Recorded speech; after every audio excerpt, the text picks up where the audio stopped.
Mga ka-J-Vlog, welcome ulit for another content. And for today's video, i-full review natin itong isang powerhouse na smartphone ni Itel, which is si Itel Power 80. Ito na kaya maganda na smartphone para sa'yo. Tara, pag-usapan natin.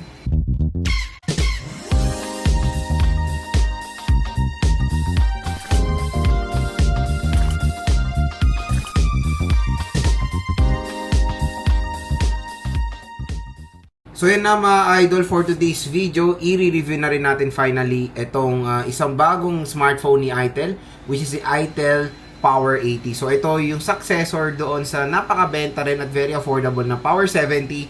Pero ito merong konting twist dahil ginawa na rin nilang rugged smartphone itong device na to compare sa Power 70 na parang main focus nun is battery. Ito battery and rugged, which is very nice dahil ito yung isang rugged smartphone na na-experience ko na sobrang gaan, sobrang nipis sa isang rugged device na meron malaking battery capacity. Mamaya syempre tatakil natin lahat yan.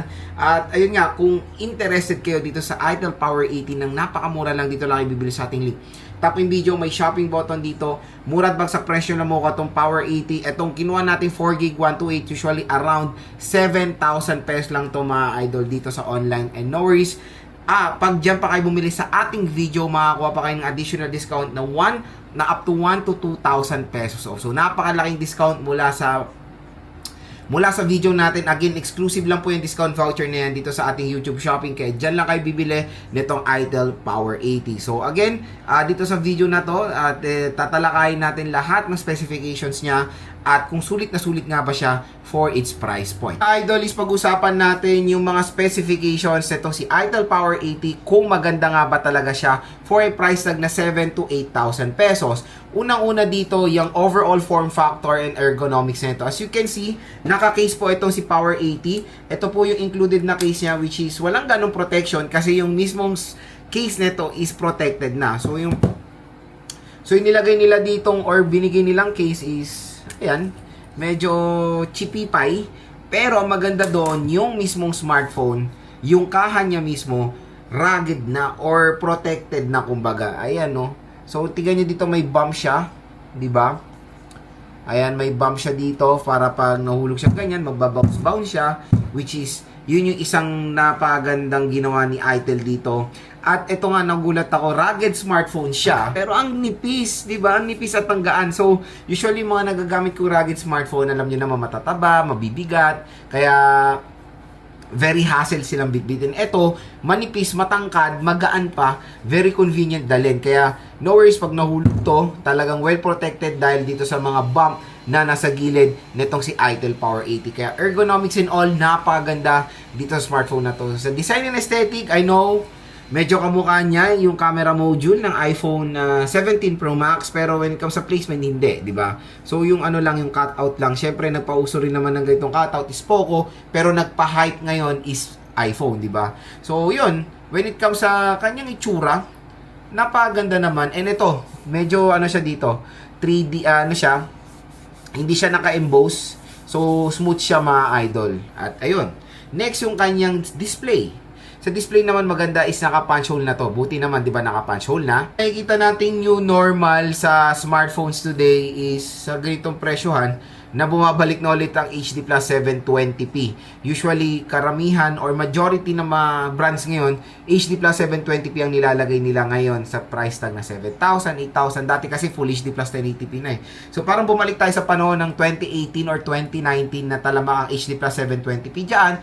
Isang reason nga dyan mga idol is yung RAM shortage. So, parang bumalik tayo sa panahon ng 2019 na sa ganitong presyo nakakita tayo ng 4GB of RAM and na resolution na 720p na ina-accept na natin ngayon.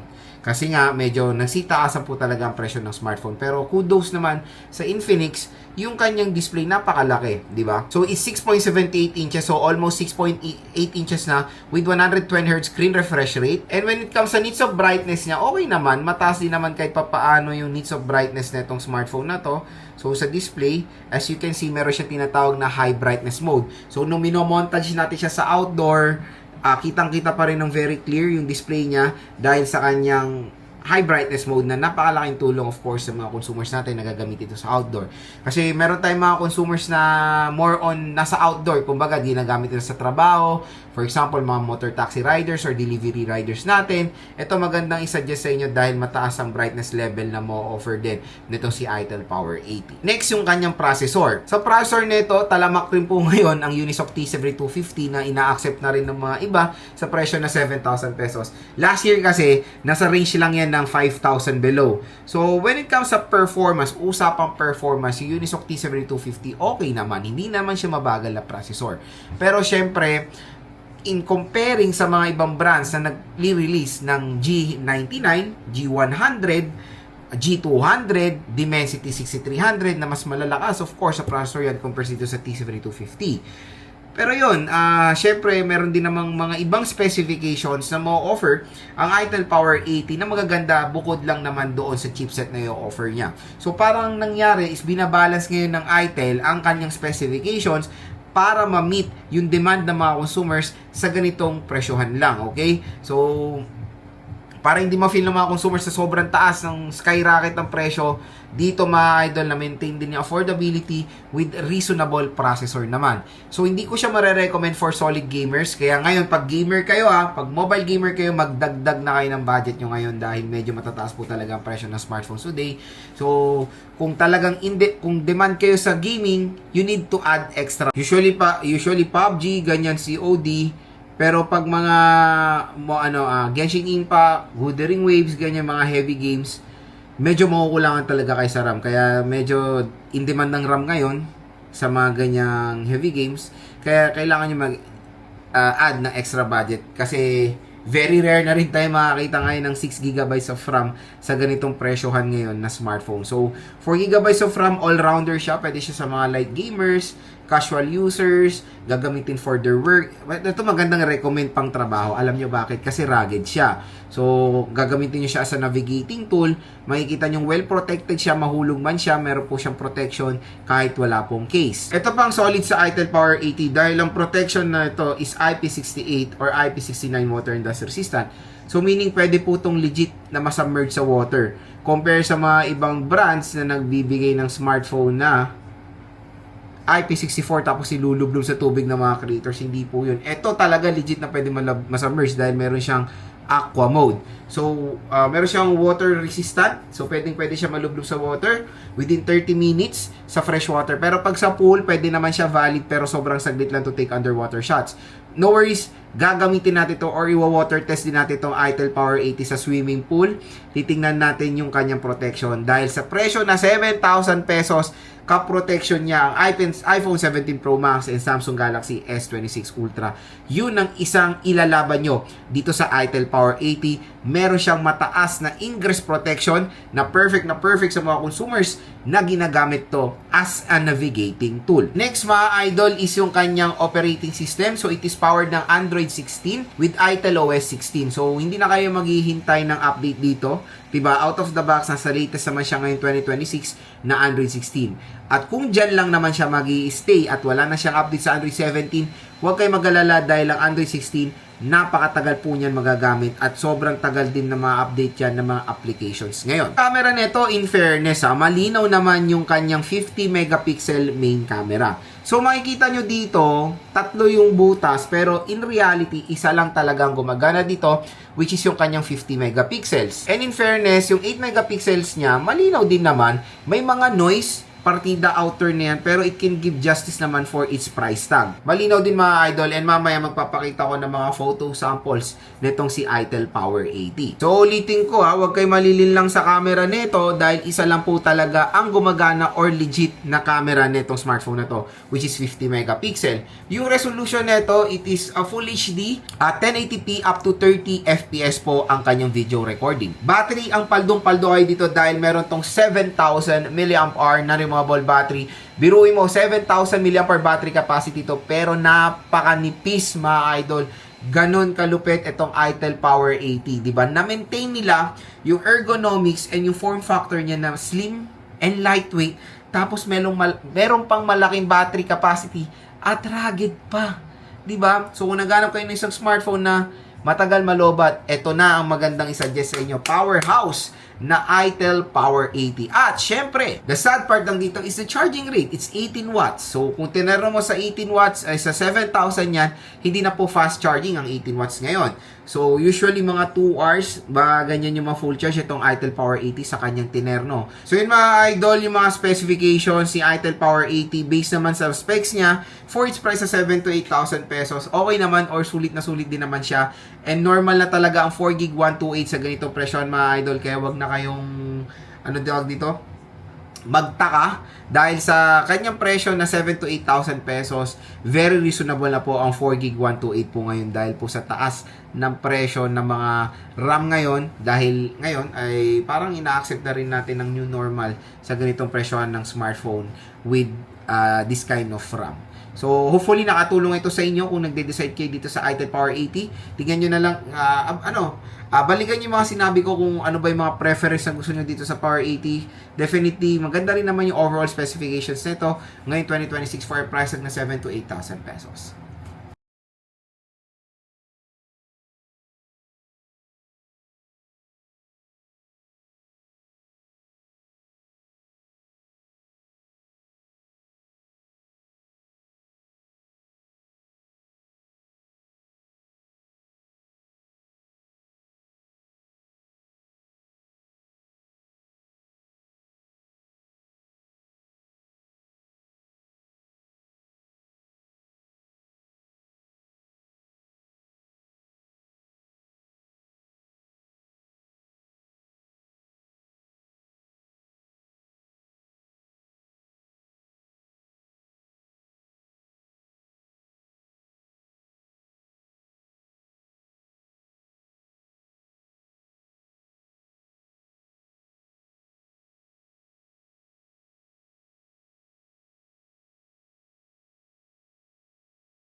So video sample rear camera of the ITEL Power 80. So pinakamax resolution niya is Full HD 1080p up to 30 fps. So main problem dito is medyo shaky siya.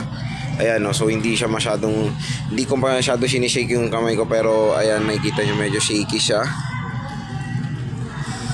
The quality is for, alam mo yun, basic na entry level smartphone.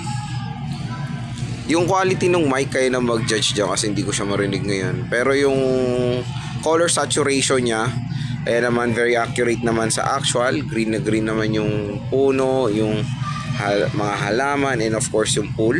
Pero when it comes sa ito outdoor na to, so maganda yung lighting condition niya.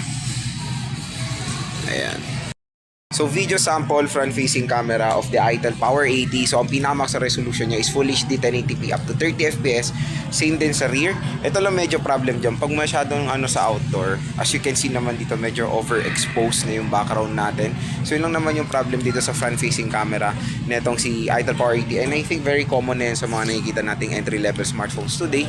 Pero the quality itself, pag magandang lighting condition, okay naman. Medyo may mga konting noises, pero the quality for its price and for its range, okay naman kahit papaano. Idol, let's explore natin yung design at build quality netong si ITEL Power 80. As you can see naman dito, smartphone na to is rugged siya. Tingnan nyo naman yung gilid nito, grabe oh. So pwede siya, nagbabounce siya pag hinuhulog nyo. Di ba? Nagbabounce lang siya dahil sa kanyang protected na gilid. So ayan, napaka-solid ng protection nito, at ito nga yung isang rugged smartphone na nakita ko na sobrang gaan at sobrang nipis. So dito sa kanyang camera, as you can see, meron tayong triple rear camera setup, pero in reality, isa lang talaga legit na gumagana na camera dito, which is yung 50 megapixel niya, at meron tayong infrared sensor dito. Ayan, napaka-smooth. Ayan, matte finish siya overall. Napakanipis mga idol, at dito sa right side nandito ang ating power button / fingerprint scanner and yung volume rocker. Sa taas wala tayong makikita. Sa left side is yung SIM tray. Sa baba naman is yung microphone, Type-C port at yung speaker grills niya. Sa bibili ng smartphone na to, good news, meron na rin siyang screen protector dito out of the box. And pag inopen nyo si ITEL Power 80, ayan, naka-punch hole display siya with 120Hz screen refresh rate pa itong smartphone na to. So, napaka-solid sa isang device na nakapag-maintain ng sobrang nipis na form factor na merong malaking battery capacity na 7,000 mAh battery capacity. Turn natin yung camera app ni Itel Power 80. So, nandito tayo ngayon sa kanyang AI camera. So, sa AI camera, meron tayong 2x zoom na hanggang 10 times digital zoom tayo dito. Sa taas naman, meron tayong mga settings dito like HDR, flash, color style, aspect ratio, timer, AI focus. Dito natin ma-activate din yung kanyang watermark at yung show grid lines. Sa rear camera, meron din siyang beautification dito. Meron din tayong portrait mode for background blur. Sa more naman, ito marami tayong ganap sa more niya. Meron tayong super night for low light shot, strip snap, Pro mode, panorama, documents, ultra HD, vlog mode, time-lapse, at ito yung pinaka-the best yan, yung aqua mode. Pag naka-aqua mode kayo, pwede nyo ng tawag dito, gamitin itong smartphone na to underwater. So, ayan nga. Ayan o. So, nakalock yung screen niya kasi usually kasi pag nagtitake kayo sa underwater, nagkakaroon ng accidental touch, di ba? So, dito, to take photo, record video, tapos pwede nyo, pag in-exit nyo na siya, bubugay niya yung yung tubig. O, di ba? O. So, talagang naka-design itong smartphone na to take underwater shot dahil meron siya mataas na IP rating. Sa video naman, ang pinakamataas sa resolution niya is 1080p up to 30 fps at syempre pinaka-favorite din ng mga content creators is meron siyang dual video mode. Ayan. So pwede niyo pagsabayin yung rear at front facing camera habang nagvi-video. Sa front camera naman, ang pinakamataas sa resolution niya is 1080p up to 30 fps din. Meron tayong AI camera, beauty mode at syempre nandito yung kanyang mga effects or yung beautification, pwede nyo pakinisin yung pagmumukha nyo, pwede nyo panipisin, and syempre portrait mode for background blur available din sa front facing camera nya. Sa more naman, meron din tayong super night sa front facing camera, may marami rin naman, at syempre aqua mode. So yun mga idol, ang camera app ni Itel Power 80, very very simple lang. So next naman is speaker test tayo dito. Isa lang po ang speaker neto, nasa baba. So start tayo. Idol, welcome ulit for another content. So up to 300% volume siya. Unbox rin natin itong isang at pag sa presyo na tablet ngayon ni Videoon, ang Videoon VPad 2. Ito na kayang perfect tablet para sa inyo. Tara, pag-usapan natin. Okay. Malakas naman siya pero single lang siya. Ayan, eh. Hindi siya sobrang lakas eh. Kahit naka 300% na siya eh. Kaya sa 100. Rin natin itong isang feature natin. Ayan, 100. Sa ating video which is a video on VPad 2. Isang napakamurang tablet ngayon. Ito kayo bibili sa link kaya no? Natin ma-recommend sa mga consumers na naghahanap ng tablet na gagamitin. So pagdating sa speaker ni Itel Power 80, ayan. Malakas din naman siya. The loudness is there pero syempre mas maganda talaga pag stereo speakers. Kaya kung i-rate ko yung speaker nito 1 out of 10 ng highest, ang score ko dito mga idol nasa 7. So biometrics test tayo dito sa Itel Power 80. Unahin muna natin yung kanyang fingerprint scanner. So start tayo. Ayan, mabilis yung fingerprint scanner nyo. So pagdating sa fingerprint scanner ni Power 80, ayan, as you can see, fast and accurate naman. Next is face unlock. Bilis din, no? Face unlock, mga idol, dito, fast and accurate din. So, ayan mga idol, ang ating full review dito sa Itel Power 80. Ang pinaka main question, Lord, sulit nga ba talaga itong smartphone na to? The quick answer dyan is yes, sulit din naman siya. Even though, meron siyang chipset na makikita natin for a budget device, pero again, comparing sa mga ibang brands, talamak na ang T7250 sa presyohan na ganito. Even, meron pa nga tayo nakikita 14,000, di ba? Usapang performance kasi sa processor na yun, hindi po mabagal yan when it comes sa mga navigating, opening of application. Valid naman yung processor na yan. Ang maganda kasi dito at very interesting is pwede po itong masubmerge sa water na literal na up to 30 minutes. So, yung iba kasi mga kapresyo nito is IP64, mga water, ano lang yan, splash resistant or water droplets. Ito, legit na pwede nating masubmerge sa tubig. Dahil sa kanyang protection, pareho-pareho siya sa iPhone 17 Pro Max or sa Samsung Galaxy S26 Ultra.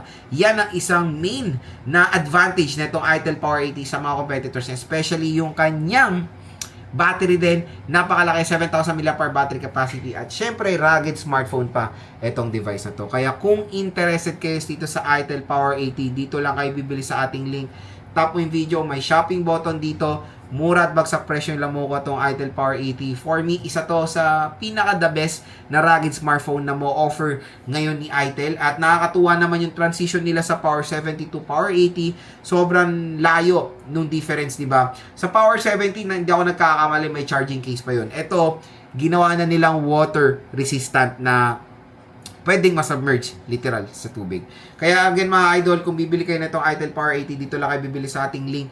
Dahil dito sa ating link, mura at bagsak presyo lang makukuha to, at definitely may makukuha pa kayong additional discount voucher up to 1 to 2,000 pesos off pag dyan kayo nag-checkout dito sa ating video. So sana po nakatulong ito sa inyo kung nagde-decide kayo bumili ng isang sulit na smartphone ngayon 2026.